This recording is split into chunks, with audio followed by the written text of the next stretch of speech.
Imagine digging up a bone. Not a dinosaur bone, but a human ancestor's bone. And as you brush away the dust, you realize it's astonishingly, unexpectedly tiny. For millions of years, our ancient relatives, the first upright walkers, were no bigger than a modern chimpanzee. Some were even smaller. They scampered, foraged, and survived in a world where giants roamed. But then something shifted. We began to grow. Not gradually, but in sudden, dramatic bursts, leaving our smaller cousins behind. What triggered this incredible transformation? What pushed our species to become the towering, complex beings we are today? The answer isn't just about evolution. It's a story of climate, competition, and a radical change in diet that quite literally remade us. For nearly 4 million years, from Lucy, Australopithecus afarensis onwards, our ancestors were, frankly, not very imposing. Adults typically stood around 3 to 4 feet tall and weighed perhaps 60 to 100 pounds. Think about that. Half our current height, a third of our weight. They were agile, resilient, but physically, they were in the lower tier of the food chain. Their strategy wasn't strength or size, but adaptability and resourcefulness, using their wits and nimble bodies to survive among much larger predators and competitors. Their diet reflected their stature, largely plant-based, supplemented with insects, small animals, and scavenged meat. Their meals were low in calories and difficult to digest. Imagine spending hours chewing tough roots, fibrous leaves, and unripe fruits. This high-fiber, low-energy diet constrained their growth. They simply didn't have the metabolic surplus to build larger bodies, let alone larger, more energy-hungry brains. Their digestive systems were built for bulk, not for intense nutrient extraction. Then, around 2.5 million years ago, a new player emerged, Homo habilis, handy man. While still small, they were a step up. Crucially, they started making and using stone tools with greater proficiency. These weren't weapons for hunting big game, not yet, but rather implements for butchering carcasses and breaking open bones to access nutrient-rich marrow. This was the first hint of a dietary shift, a subtle but profound change in how they acquired and processed food. But what truly kicked off the growth spurt was a dramatic environmental upheaval. Around 2 million years ago, Earth's climate became colder and drier. Africa's vast forests receded, replaced by sprawling savannas. Food sources became scarcer and more dispersed. Those specialized in forest foraging struggled. Survival now favored adaptability, mobility, and a broader, more flexible diet. This wasn't just a challenge, it was an evolutionary crucible. It was in this new, open world that Homo erectus appeared, roughly 1.8 million years ago. And they were a game changer. They were the first hominin to reach modern human height, standing on average around 5 to 6 feet tall. A massive leap from their ancestors. This wasn't just about looking different, it was about living differently. Their elongated limbs were perfect for efficient long-distance walking and running, a crucial adaptation for scavenging across vast territories. But height alone wasn't enough. Homo erectus was also the first to systematically incorporate large amounts of meat into their diet. No longer just occasional scavengers, they became persistent hunters, taking down smaller prey and competing for carcasses with other predators. With sophisticated stone tools, they could access high-quality protein and fat, a dense calorie package that fueled their growth. This shift meant less time spent chewing raw plants, freeing up metabolic resources. Here's where it gets truly fascinating. A diet rich in meat and fat is easier to digest than fibrous plants.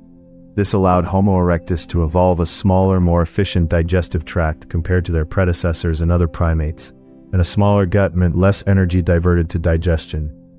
This freed up a massive amount of metabolic energy. Where did that energy go? Not just into growing taller, but into growing something else far more remarkable: their brains. This is the expensive tissue hypothesis in action. Their brains, while not yet fully modern, were significantly larger than those of Homo habilis or Australopithecus. This larger brain facilitated better tool-making, more complex social coordination for hunting, and perhaps even the early stirrings of language. It was a positive feedback loop. Better tools led to better food, which fueled bigger brains, which led to even better tools and strategies. Each advance built upon the last, driving both physical and cognitive growth. With their increased height and powerful legs, Homo erectus mastered endurance. They could literally run prey to exhaustion in the heat of the day, a strategy known as persistence hunting. This required immense stamina, a cooperative spirit, and an understanding of animal behavior. It was a sophisticated hunting technique that capitalized on their physical adaptations and cognitive advancements, locking in their dependence on meat. But the ultimate game changer was fire. Around 1.5 million years ago, Homo erectus began to control fire. This wasn't just about warmth or protection. It was about transforming food. Cooking breaks down tough fibers and denatures proteins, making food even easier to digest and releasing more nutrients. Cooked food required less chewing, less digestive effort, and killed pathogens. It was like a metabolic superpower, turbocharging their ability to extract energy from their diet. Imagine the sheer caloric efficiency. A cooked meal provides substantially more usable energy than the same raw ingredients. This surplus energy was directly funneled into growth. It allowed for rapid development of both body and brain, accelerating the evolutionary process. Fire didn't just warm them, it literally cooked their way to greatness, providing the fuel for a larger frame and a more powerful mind. This technological leap was as fundamental as bipedalism itself. Fast forward 1,000,000 years to Homo heidelbergensis, appearing around 700,000 years ago. These were truly formidable individuals, often taller and more muscular than Homo erectus. They were sophisticated hunters of large game across Europe and Asia, using wooden spears. Their bodies were adapted for cold climates and demanding physical activity, further cementing the trend towards larger, more robust physiques. They were apex predators, dominating their environments. Then came the Neanderthals, our closest ancient relatives.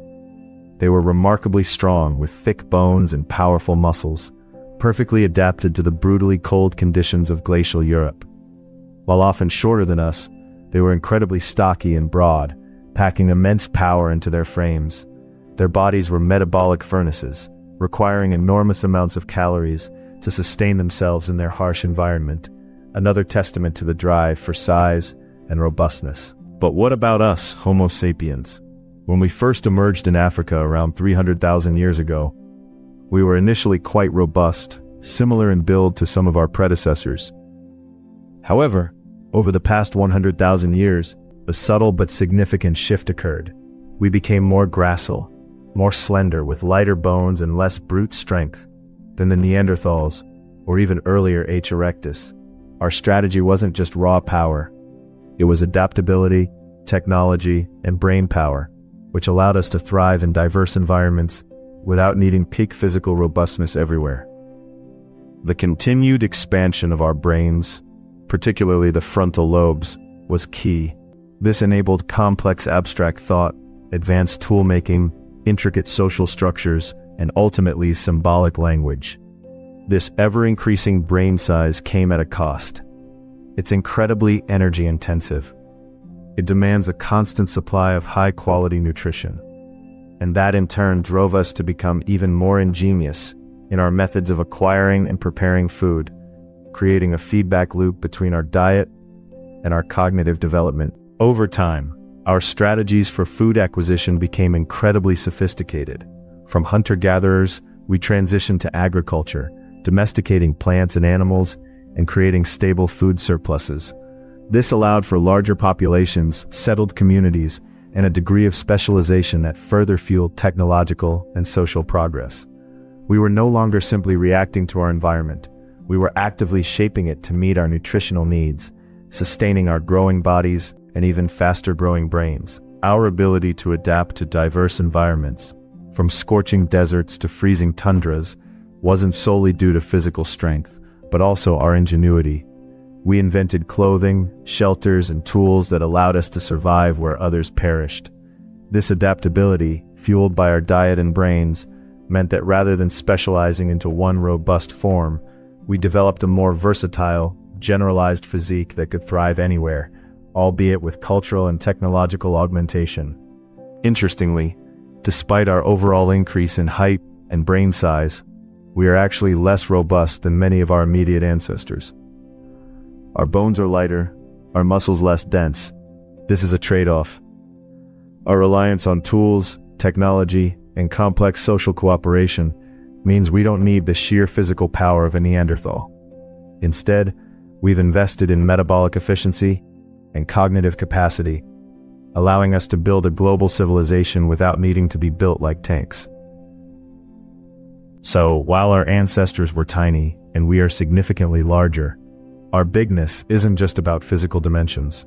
It's about a holistic increase in capacity, larger bodies to support larger brains, fueled by a richer diet, enabled by sophisticated tools, and refined by the ultimate technology, fire.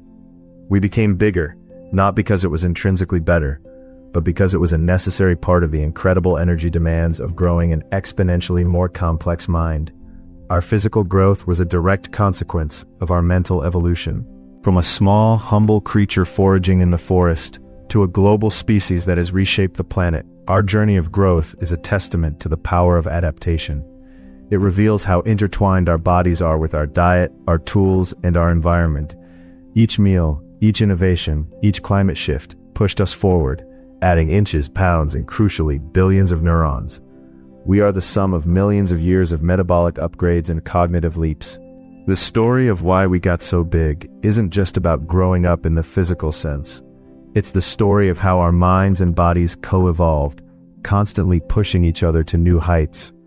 We ate our way to bigger brains, then used those brains to find even better ways to eat, fueling an upward spiral of complexity and capability. It's a powerful reminder that our physical form is a living archive of our history.